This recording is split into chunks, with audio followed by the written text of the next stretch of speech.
Spartacus की बगावत ने रोम को हिलाकर रख दिया था। उसकी गुलामों की सेना ने रोमन्स पर इतने हमले किए कि वो स्पार्टकस के नाम से थर-थर कांपते थे। उसने रोम के कई सारे बड़े कमांडर्स को मौत के घाट उतार दिया था। उसकी सेना में आधे से ज्यादा ग्लैडिएटर थे जो अच्छी तरह से लड़ना जानते थे। लेकिन अब रोमन लीजन्स की एक विशाल सेना ने इन्हें चारों तरफ से घेर लिया था, जिनका कमांडर मार्कस क्रैसस नाम का एक रोमन था जो स्पार्टकस को कई महीनों से ढूंढ रहा था। इसीलिए अब आखिरी जंग का समय आ चुका था। एक तरफ स्पार्टकस की गुलामों की सेना थी जो आजादी के लिए लड़ रही थी, और दूसरी तरफ रोमन सेना थी जो उन्हें फिर से गुलाम बनाकर तड़फा तड़फा कर मारना चाहती थी। स्पार्टकस के सैनिकों के पास ना तो अच्छे हथियार थे और ना ही विशाल सेना थी, सिर्फ आजादी के लिए मर मिटने का जज्बा था। दूसरी तरफ रोमन्स के पास अच्छे हथियार और आग के गोले फेंकने वाले विशाल स्कॉर्पियंस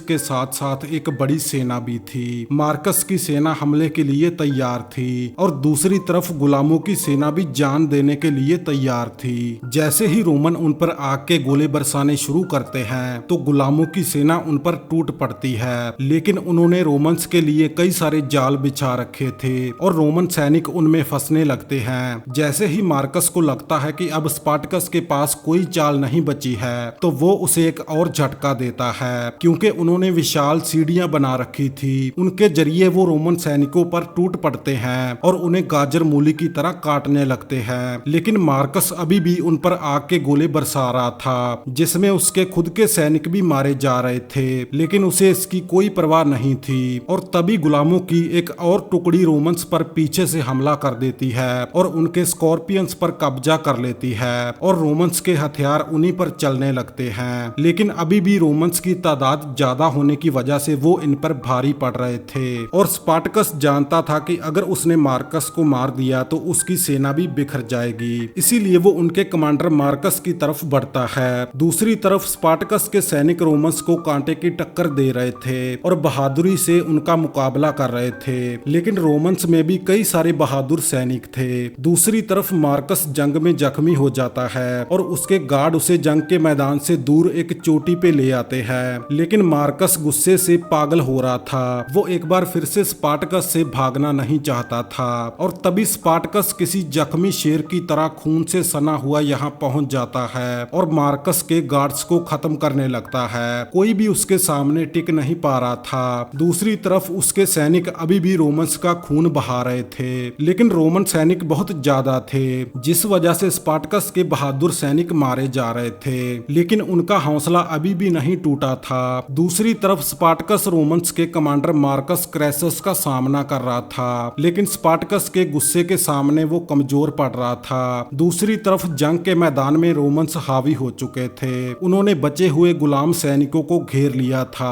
और उन्हें बंदी बना रहे थे, और आजादी के लिए लड़ने वालों पे गुलाम बनाने वाले भारी पड़ रहे थे। लेकिन स्पार्टकस ने मार्कस की पूरी तरह से बैंड बजा दी थी, लेकिन जैसे ही वो उस पे अपना आखिरी वार करने वाला था तभी पीछे से कुछ रोमन सैनिक उसकी पीठ पे भालों से वार करते हैं और 3 भाले उसके सीने को चीर देते हैं। वो अभी भी मार्कस को मारने की कोशिश कर रहा था, लेकिन अब बात हाथ से निकल चुकी थी। उसकी सेना भी हार चुकी थी। जैसे ही मार्कस उसे मारने के लिए अपनी तलवार उठाता है तभी वहां स्पार्टकस का सबसे भरोसेमंद साथी एग्रॉन और उसके कुछ साथी पहुंच जाते हैं और वो रोमन्स को मारकर स्पार्टकस को लेकर वहां से भाग जाते हैं। लेकिन मार्कस अभी भी जिंदा था।